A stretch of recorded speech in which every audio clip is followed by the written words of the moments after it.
Online TV में भलीकार आवा है मोहम्मद पहर शामिल करूं था हिन वक्त जो खबरों।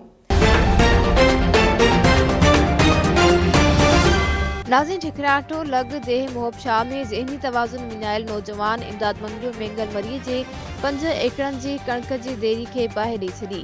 सिंध ऑनलाइन टीवी जे रिपोर्टर अर्ज़ मोहम्मद मोहतम जी ख़बर मूजिब बाहि लॻण सबबि 200 मण कणक सड़ी रख थी वई आहे। ॻोठाणनि देरी ते पहुची करे ज़हनी तवाज़ुन विञायल नौजवान इमदाद मंगरियो खे पकड़े वरितो ऐं संदसि माइटनि खे अहिड़ो इत्तला ॾिनो।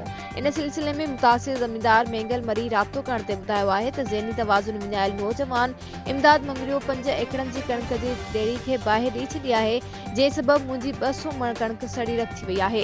जॾहिं त ज़हनी तवाज़ुन विञायल नौजवान इमदाद खे पकड़े वरितो आहे, जंहिं एतिराफ़ कयो आहे त हुन देरी खे बाहि ॾिनी आहे। हुन चयो त ज़हनी तवाज़ुन विञायल नौजवान जे वालिद मोहम्मद यूसुफ मंगरियो खे इतला ॾिनो आहे। मुतासिर ज़मींदार मुतालबो कयो आहे त नुक़सान जो अज़ालो कयो वञे। वधीक खबरुनि जी अपडेट्स जे लाइ ॾिसंदा रहो सिंध ऑनलाइन टीवी।